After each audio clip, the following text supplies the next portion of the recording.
अब हमारा गीता का दूसरा अध्याय, जिसे गीता का सार भी कहा जाता है, वह यहाँ से आरंभ होता है। अर्जुन की कायरता के विषय में श्री कृष्ण अर्जुन संवाद। संजय उवाच तं तथा कृपयाविष्टम् अश्रुपूर्णाकुलेक्षणं विषीदन्तमिदं वाक्यमुवाच मधुसूदनः। संजय बोले, उस प्रकार करुणा से व्याप्त और आंसुओं से पूर्ण तथा व्याकुल नेत्रों वाले शोक युक्त उस अर्जुन के प्रति भगवान मधुसूदन ने यह वचन कहा। श्री भगवान उवाच कुतस्त्वा कशमलमिदं विश्वमे समुपस्थितम् अनार्यजुष्टस्वर्गम्य कीर्तिकरमर्जुन। श्री भगवान बोले, हे अर्जुन, तुझे इस असमय में यह मोह किस हेतु से प्राप्त हुआ? क्योंकि न तो यह श्रेष्ठ पुरुषों द्वारा आचरित है, न स्वर्ग को देने वाला है और न कीर्ति को करने वाला ही है। कलव्यम् असंगमः पार्थ न त्यक्तयुपबधते क्षुद्रं हृदय दौर्बल्यं त्यक्त्यो विष्ठिष्ट परन्तप। इसलिए हे अर्जुन, नपुंसकता को मत प्राप्त हो, तुझमें यह उचित नहीं जान पड़ता। हे परंतप, हृदय की तुच्छ दुर्बलता को त्याग कर युद्ध के लिए खड़ा हो जा। अर्जुन उवाच। तब अर्जुन ने कहा, कथं भीष्महं संख्ये द्रोणं च मधुसूदन इषुभिः प्रतियोत्स्यामि पूजार्हा वरिसूदन। अर्जुन बोले, हे मधुसूदन, मैं रणभूमि में किस प्रकार बाणों से भीष्म पितामह और द्रोणाचार्य के विरुद्ध लड़ूंगा। हे हरिसूदन, वे दोनों ही पूजनीय हैं। गुरुना हत्वा हि महानुभावा अश्रेयो भोक्तं भैक्षमापैह लोके हत्वार्थ कामास्तु गुरुनिहैव भुजीय भोगान रुधिर प्रदिग्धान। इसलिए इन महानुभाव गुरुजनों को ना मारकर मैं इस लोक में भिक्षा का अन्न भी खाना कल्याण कारक समझता हूँ, क्योंकि गुरुजनों को मारकर भी इस लोक में रुधिर से सने हुए अर्थ और कामरूप भोगों को ही तो भोगूंगा। नाचैत द्विदः करतन्नो गरियो यद्वा जयेम यदि वा नो जयेयुः यानेव हत्वा न जिजीविषाम इस्ते अवस्थिताः प्रमुखे धृतराष्ट्रः। हम यह भी नहीं जानते कि हमारे लिए युद्ध करना और ना करना इन दोनों में से कौन सा श्रेष्ठ है, अथवा यह भी नहीं जानते कि उन्हें हम जीतेंगे या हमको वे जीतेंगे, और जिनको मारकर हम जीना भी नहीं चाहते, वे ही हमारे आत्मीय धृतराष्ट्र के पुत्र हमारे मुकाबले में खड़े हैं। कार्पण्य दोषोपहत स्वभावः पृच्छामि त्वां धर्म सम्मूढचेताः यच्छेयः स्यान्निश्चितं ब्रूहि तन्मे शिष्यस्ते अहं शाधि मां त्वां प्रपन्नम्। इसलिए कायरता रूप दोषों से उपहत हुए स्वभाव वाला तथा धर्म के विषय में मोहित चित्त हुआ मैं आपसे पूछता हूँ कि जो साधन निश्चित कल्याणकारक हो वह मेरे लिए कहिए, क्योंकि मैं आपका शिष्य हूँ। इसलिए आपके शरण में हुए मुझको शिक्षा दीजिए। नाहि प्रपश्यामि ममपनुग्धा गच्छोकमुच्छोषणमिन्द्रियाणाम् अव्याप्य भूमावसपत्रमध्यं राज्यं सुराणामपि च धीपत्यम्। क्योंकि भूमि में निष्कंटक धन धान्य संपन्न राज्य को और देवताओं के स्वामी को प्राप्त होकर भी मैं उस उपाय को नहीं देखता जो मेरी इंद्रियों के सुखाने वाले शोक को दूर कर सकें। संजय उवाच एवमुक्त्वा ऋषिकेशं गुणाकेशः परन्तप नयोत्सस्य इति गोविन्दमुक्त्वा तूष्णीं बभूवः। संजय बोले, हे राजन, निद्रा को जीतने वाले अर्जुन अंतर्यामी श्री कृष्ण महाराज के प्रति इस प्रकार कहकर फिर श्री गोविंद भगवान से युद्ध नहीं करूंगा, यह स्पष्ट कहकर चुप हो गए। तमुवाच ऋषिकेशः प्रसन्निव भारत सेनयोरुभयोर्मध्ये विषिदन्तमिदं वचः। हे भरतवंशी धृतराष्ट्र, अंतर्यामी श्री कृष्ण महाराज दोनों सेनाओं के बीच में शोक करते हुए उस अर्जुन को हंसते हुए से यह वचन बोले। श्री भगवानुवाच अशोच्याय न वशोचस्तवं प्रज्ञावादस्य भाससे गतासून गताश्रुच्च नानुशोचन्ति पंडिताः। श्री भगवान बोले, हे अर्जुन, तू ना शोक करने योग्य मनुष्यों के लिए शोक करता है और पंडितों के से वचनों को कहता है, परंतु जिनके प्राण चले गए हैं उनके लिए और जिनके प्राण नहीं गए हैं उनके लिए भी पंडित जन शोक नहीं करते। ना त्वेवाहं जातु नासं ना त्वं नेमि जनाधिपाः ना चैव न भविष्यामः सर्वे वयमतः परम्। न तो ऐसा ही है कि मैं किसी काल में नहीं था, तू नहीं था अथवा ये राजा लोग नहीं थे, और ना ऐसा ही है कि इससे आगे हम सब नहीं रहेंगे। देहिनो अस्मिन् यथा देहे कौमारं यौवनं जरा तथा देहांतर प्राप्तिर्धीर तत्र नामुहाति।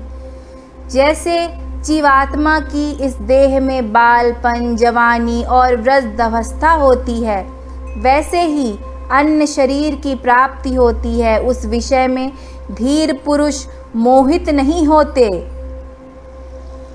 मात्रा स्पर्शास्तु कौन्तेय शीतोष्ण सुखदः खदाः आगामापायिनो अनित्या स्था स्थिति छस्व भारत।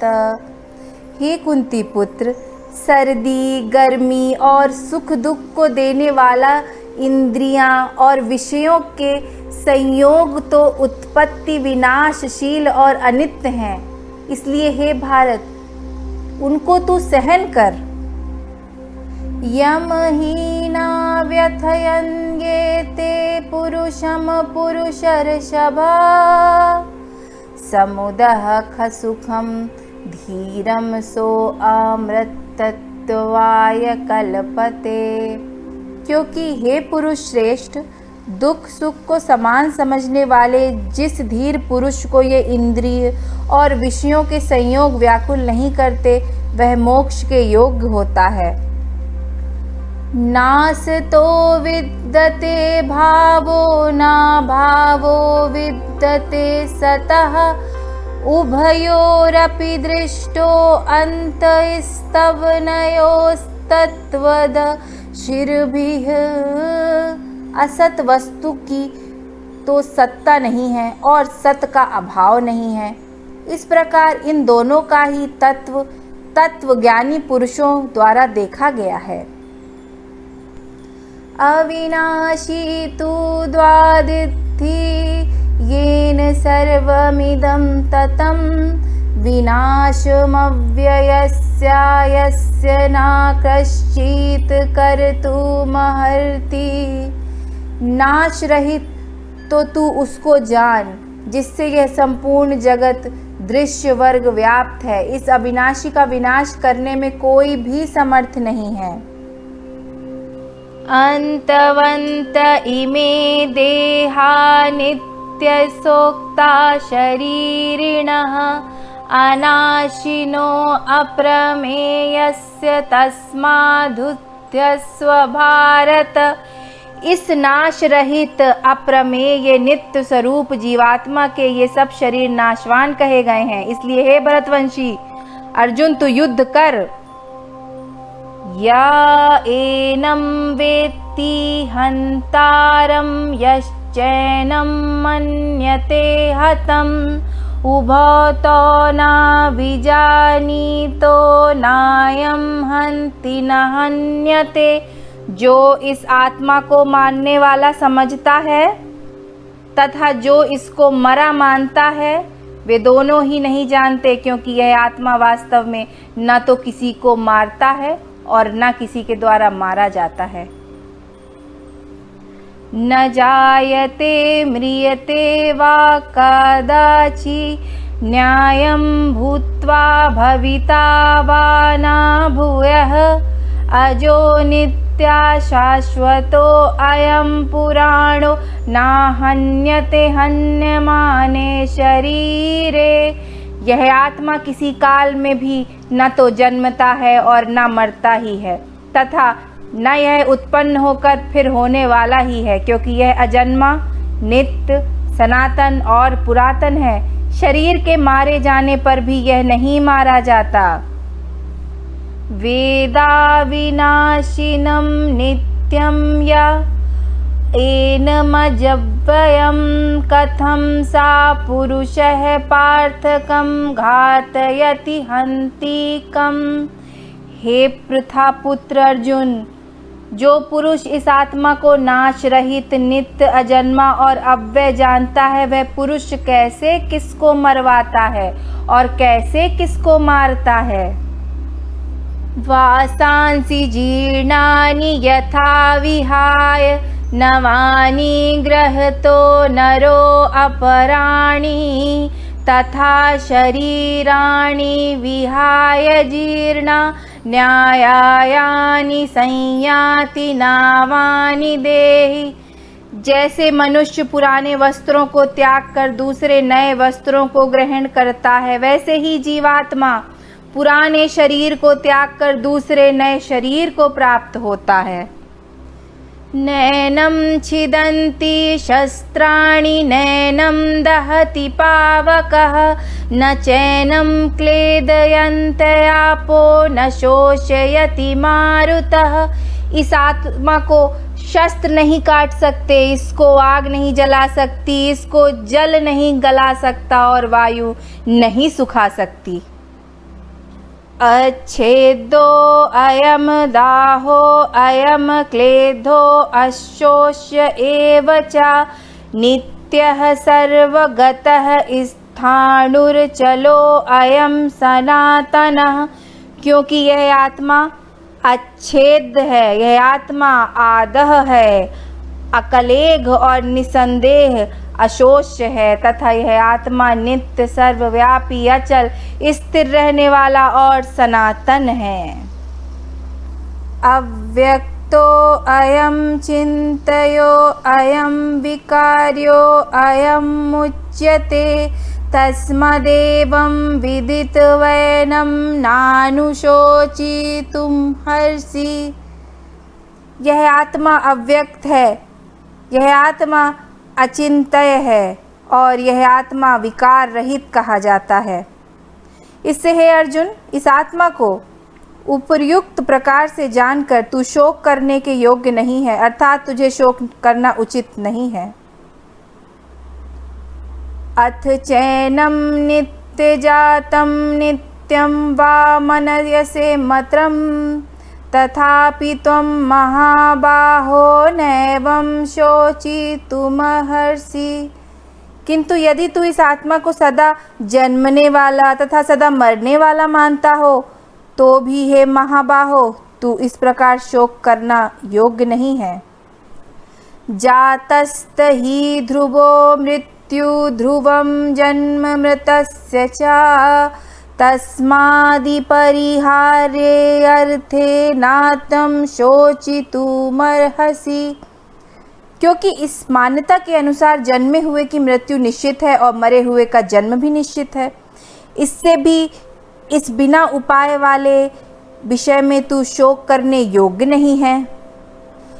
अव्यक्तादीनि भूतानि व्यक्तमध्यानि भारत, अव्यक्तनिधनान्येव तत्र का परिदेवना।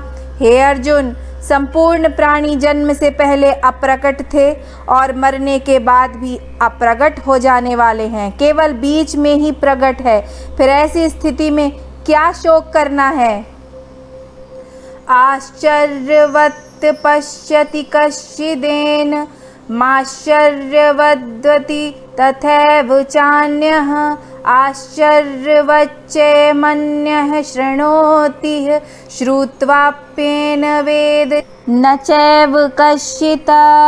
कोई एक महापुरुष ही इस आत्मा को आश्चर्य की भांति देखता है और वैसे ही दूसरा कोई महापुरुष ही इसके तत्व का आश्चर्य की भांति वर्णन करता है, तथा दूसरा कोई अधिकारी पुरुष ही इसके आश्चर्य की भांति सुनता है और कोई कोई तो सुनकर भी इसको नहीं जानता है। देही नित्यं बध्यो अहं देहे सर्वस्य भारत, तस्मात् तत्सावरणी भूतानि न त्वं शोचितुमर्हसि। हे अर्जुन, यह आत्मा सबके शरीर में सदा ही अवध, जिसका वध नहीं किया जा सके, इस कारण संपूर्ण प्राणियों के लिए तू शोक करने योग्य नहीं है। क्षत्रिय धर्म के अनुसार युद्ध करने की आवश्यकता का निरूपण। स्वधर्मपि चावेक्ष्य नाविकम्ति तुर्महसि, धर्माद्धि युद्धाक्षेयो अनन्त्य क्षत्रियस्य न विद्यते। तथा अपने धर्म को देखकर भी तू भय करने योग्य नहीं है, अर्थात तुझे भय नहीं करना चाहिए, क्योंकि क्षत्रिय के लिए धर्म युद्ध से बढ़कर दूसरा कोई कल्याणकारी कर्तव्य नहीं है। यद्रच्छया चोपपन्नाम स्वर्गद्वारं पाव्रतं, सुखिनः क्षत्रियाः पार्थ लभन्ते युद्धमीदृशम्। हे पार्थ, आपने आप प्राप्त हुए और खुले हुए स्वर्ग के द्वार रूप इस प्रकार के युद्ध को भाग्यवान क्षत्रिय लोग ही पाते हैं। अथ चेतव्यमिमं धर्मं संग्रामं न करिष्यसि, ततः स्वधर्मं कीर्तिं चाहित्वा पापं वाप्स्यसि। किंतु यदि तू इस धर्म युद्ध को नहीं करेगा तो स्वधर्म और कीर्ति को खोकर पाप को प्राप्त होगा। अकीर्तिं चापि भूतानि कथयिष्यन्ति ते अव्ययाम्, संभावितस्य चाकीर्ति मरणादितिरच्यते। तथा सब लोग तेरी बहुत काल तक रहने वाली अपकीर्ति का भी कथन करेंगे, और माननीय पुरुष के लिए अपकीर्ति मरण से भी बढ़कर है। भयाद्रणादुपरतं मस्यन्ते त्वां महारथाः, येषां चात्वं बहुमतो भूत्वा यास्यसि लाघवम्। और जिनकी दृष्टि में तू पहले बहुत सम्मानित होकर अब लघुता को प्राप्त होगा, वे महारथी लोग तुझे भय के कारण युद्ध से हटा हुआ मानेंगे। आवाच वादश्च बहून विदिष्यन्ति तवाहिताः, निन्दस्तव सामर्थ्यं ततो दुःखतरं नु किम्। तेरे बैरी लोग तेरे सामर्थ्य की निंदा करते हुए तुझे बहुत से ना कहने योग्य वचन भी कहेंगे, उससे अधिक दुख और क्या होगा। हतो वा प्राप्स्यसि स्वर्गं जित्वा वा भोक्ष्यसे महीम् तस्मात्तुधिष्ठ कौन्तेय युद्धाय कृतनिश्चयः। या तो तू युद्ध में मारा जाकर स्वर्ग को प्राप्त होगा अथवा संग्राम में जीतकर पृथ्वी का राज्य भोगेगा। इस कारण हे अर्जुन, तू युद्ध के लिए निश्चय करके खड़ा हो जा। सुख दुखे समे कृत्वा लाभालाभो जया जयो ततो युद्धाय युजस्यस्व नैवं पापमवाप्स्यसि। जय पराजय, लाभ हानि और सुख दुख को समान समझकर उसके बाद युद्ध के लिए तैयार हो जा। इस प्रकार युद्ध करने से तू पाप को नहीं प्राप्त होगा। ईशा तेह विहिता संख्ये बुद्धिर्योगे त्विमां शृणी बुद्धया युक्तो यया पार्थ कर्म बंधं प्रहास्यसि। हे पार्थ, यह बुद्धि तेरे लिए ज्ञान योग के विषय में कही गई है और अब तू इसको कर्म योग के विषय में सुन। जिस बुद्धि से युक्त हुआ तू कर्मों के बंधन को भली भांति त्याग देगा अर्थात सर्वथा नष्ट कर डालेगा।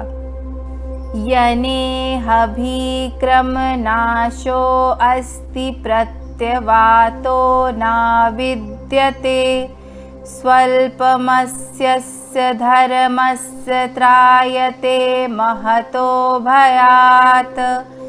इस कर्म योग में आरंभ का अर्थात बीज का नाश नहीं है और उल्टा फल रूप दोष भी नहीं है, बल्कि इस कर्म योग रूप धर्म का थोड़ा सा भी साधन जन्म मृत्यु रूप महान भय से रक्षा कर लेता है।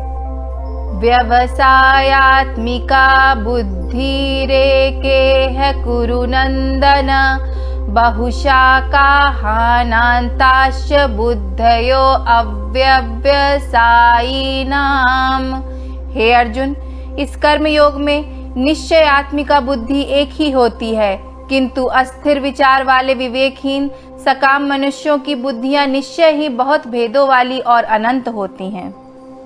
यमिमां पुष्पितां वाचं प्रवदन्त यविपश्चितः वेदवादरता पार्थ नान्यादस्तितिवादिनः कामात्मानः स्वर्गपरा जन्म कर्म फलप्रदां क्रियाविश्लेषण बहुलां भोगैश्वर्यगतिं प्रति भोगैश्वर्य प्रसक्तानां तयापहत चेतसाम्।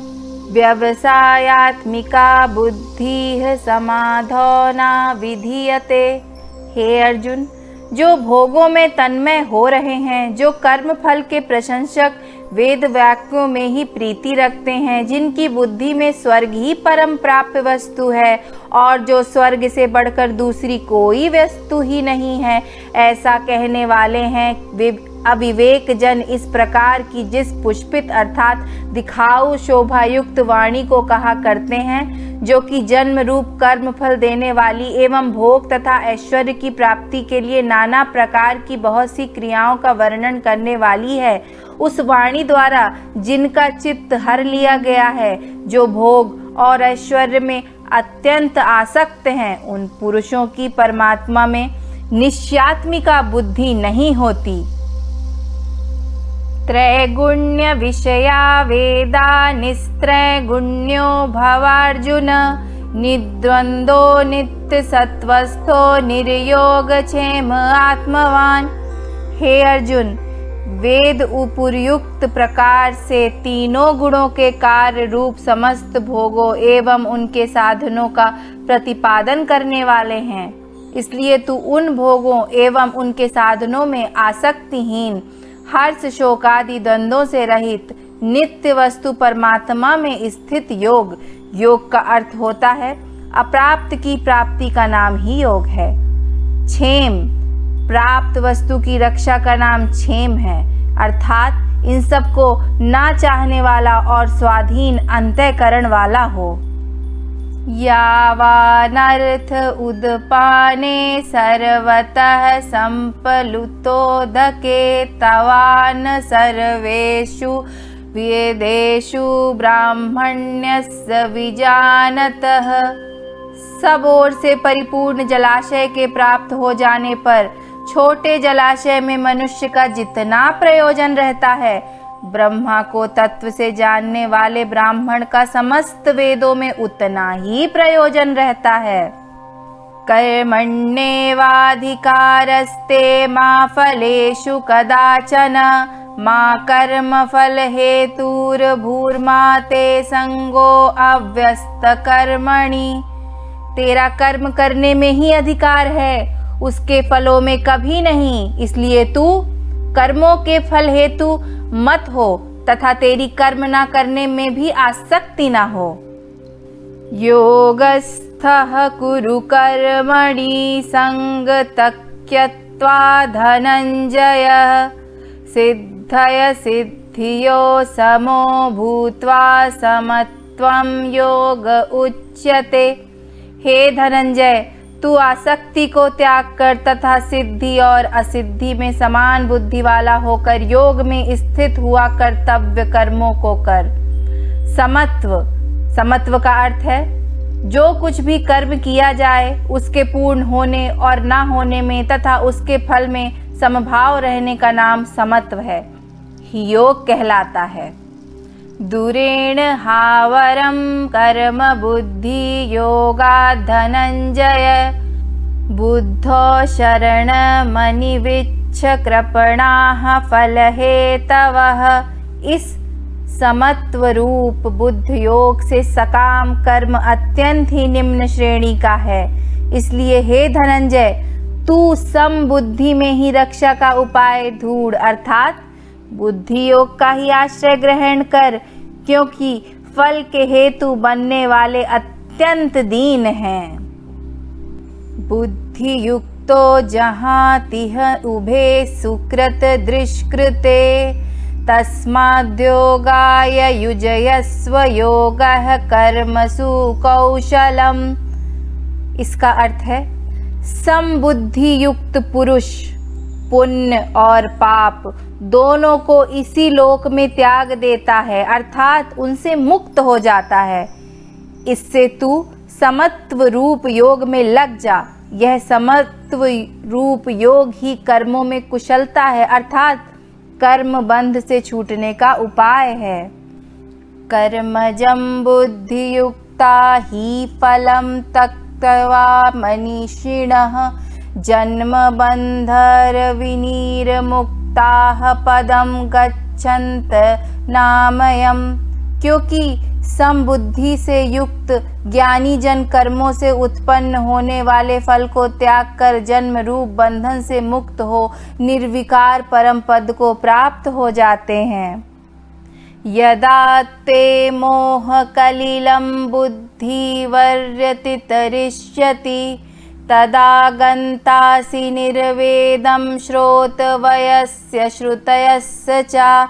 जिस काल में तेरी बुद्धि मोह रूपी दलदल को भली भांति पार कर जाएगी उस समय तू सुने हुए और सुनने में आने वाले इस लोक और परलोक संबंधी सभी भोगों से वैराग्य को प्राप्त हो जाएगा। श्रुति विप्रतिपन्ना ते यदा स्थायति निश्चला समाधावचला बुद्धि इस्तदा योगमवाप्स्यसि। भांति भांति के वचनों को सुनने से विचलित हुई तेरी बुद्धि जब परमात्मा में अचल और स्थिर ठहर जाएगी तब तू योग को प्राप्त हो जाएगा अर्थात तेरा परमात्मा से नित्य संयोग हो जाएगा। स्थिर बुद्धि पुरुष के लक्षण और उसकी महिमा। अर्जुन उवाच स्थिति प्रज्ञस्य का भाषा समाधि स्थस्य केशव स्थितधिः किं प्रभाषेत किमासीत वज्रेत किम। अर्जुन बोले, हे केशव, समाधि में स्थित परमात्मा को प्राप्त हुए स्थिर बुद्धि पुरुष का क्या लक्षण है? वह स्थिर बुद्धि पुरुष कैसे बोलता है, कैसे बैठता है और कैसे चलता है। श्री भगवानुवाच प्रजहति यदा कामान सर्वान् पार्थ मनोगतान् आत्मैवात्मना तुष्ट स्थित प्रज्ञस्तदोच्यते। श्री भगवान बोले, हे अर्जुन, जिस काल में यह पुरुष मन में स्थित संपूर्ण कामनाओं को भली भांति त्याग देता है और आत्मा से आत्मा में ही संतुष्ट रहता है, उस काल में वह स्थित प्रज्ञ कहा जाता है। दुखेषु अनुद्विग्नमनाः सुखेषु विगत स्पृहः वीतराग भय क्रोधः स्थितिधि मुनिरुच्यते। दुखों की प्राप्ति होने पर जिसके मन में उद्वेग नहीं होता, सुखों की प्राप्ति में सर्वथा निस्पृह है तथा जिसके राग भय और क्रोध नष्ट हो गए हैं, ऐसा मुनि स्थिर बुद्धि कहा जाता है। यह सर्वत्राणाभिस्नेहस्तत् प्राप्य शुभाशुभं नाभिनन्दति न द्वेष्टि तस्य प्रज्ञा प्रतिष्ठिता। जो पुरुष सर्वत्र स्नेह रहित हुआ, उस शुभ या अशुभ वस्तु को प्राप्त होकर ना प्रसन्न होता है और ना द्वेष करता है, उसकी बुद्धि स्थिर है। यदा संहरते चायं कुरुमो अंगनीव सर्वशः इंद्रियाणीन्द्रियार्थे भयस्तस्य प्रज्ञा प्रतिष्ठिता। इसका अर्थ है, और कछुआ सब ओर से अपने अंगों को जैसे समेट लेता है, वैसे ही जब यह पुरुष इंद्रियों के विषय से इंद्रियों को सब प्रकार से हटा लेता है, तब उसकी बुद्धि स्थिर है, ऐसा समझना चाहिए। विषया विनिवर्तन्ते निराहारस्य देहिनः रासवर्जं रसो अप्ययस्य परम दृष्ट्वा निवर्तते। इंद्रियों द्वारा विषयों को ग्रहण ना करने वाले पुरुष के भी केवल विषय तो निवृत्त हो जाते हैं, परंतु उनमें रहने वाली आसक्ति निवृत्त नहीं होती। इस स्थित प्रज्ञ पुरुष की तो आसक्ति भी परमात्मा का साक्षात्कार करके निवृत्त हो जाती है। यततोऽपि कौन्तेय पुरुषस्य विपश्रितः इंद्रियाणि प्रमाथनि हरन्ति प्रसभं मनः। हे अर्जुन, आसक्ति का नाश न होने के कारण ये प्रमथम स्वभाव वाली इंद्रियां यत्न करते हुए बुद्धिमान पुरुष के मन को भी बलपूर्वक हर लेती हैं। तानि सर्वाणि संयम्य युक्त आसीत मत्परः वशे हि यस्येन्द्रियाणि तस्य प्रज्ञा प्रतिष्ठिता। इसलिए साधक को चाहिए कि वह उन संपूर्ण इंद्रियों को वश में करके समाहित चित्त हुआ मेरे परायण होकर ध्यान में बैठे, क्योंकि जिस पुरुष की इंद्रियां वश में होती हैं उसी की बुद्धि स्थिर हो जाती है। ध्यायतो विषयान् पुंसः संगस्तेषु उपजायते संगात् संजायते कामः कामात् क्रोधो अभिजायते। विषयों का चिंतन करने वाले पुरुष की उन विषयों में आसक्ति हो जाती है, आसक्ति से उन विषयों की कामना उत्पन्न होती है और कामना में विघ्न पड़ने से क्रोध उत्पन्न होता है। क्रोधाद्वति सम्मोहः सम्मोहत् स्मृति विभ्रमः स्मृति भ्रशाद बुद्धिनाशो बुद्धिनाशत प्रणयश्यति। क्रोध से अत्यंत मूढ़ भाव उत्पन्न हो जाता है, मूढ़ भाव से स्मृति में भ्रम हो जाता है, स्मृति में भ्रम होने से बुद्धि अर्थात ज्ञान शक्ति का नाश हो जाता है और बुद्धि का नाश हो जाने से यह पुरुष अपनी स्थिति से गिर जाता है। राग देश वियुक्तस्तु विषयानिन्द्रियश्चरण आत्मवश्ये विधि आत्मा प्रसादमधिगच्छति। परंतु अपने अधीन हुए अंतकरण वाला साधक अपने वश में की हुई राग द्वेष रहित इंद्रियों द्वारा विषयों में विचरण करता हुआ अंतकारण की प्रसन्नता को प्राप्त होता है। प्रसादे सर्वदुःखानां हानिरस्य योपजायते प्रसन्नचेतसो हाशु बुद्धिर्परवतिष्ठते। इसका अर्थ है अंतकरण की प्रसन्नता होने पर इसके संपूर्ण दुखों का अभाव हो जाता है और उस प्रसन्न चित्त वाले कर्मयोगी की बुद्धि शीघ्र ही सब ओर से हटकर एक परमात्मा में ही भली भांति स्थिर हो जाती है। नास्ति बुद्धिर्युक्तस्य नाचायुक्तस्य भावना न चाभावयतः शांतिर्शान्तस्य कुतः सुखम। ना जीते हुए मन और इंद्रियों वाले पुरुष में निश्चयात्मिका बुद्धि नहीं होती और उस आयुक्त मनुष्य के अंतकरण में भावना भी नहीं होती तथा भावनाहीन मनुष्य को शांति नहीं मिलती और शांति रहित मनुष्य को सुख कैसे मिल सकता है। इंद्रियाणां हि चरतां यन मनो अनुविधीयते तदस्य हरति प्रज्ञां वायुर्नाम विमभसि।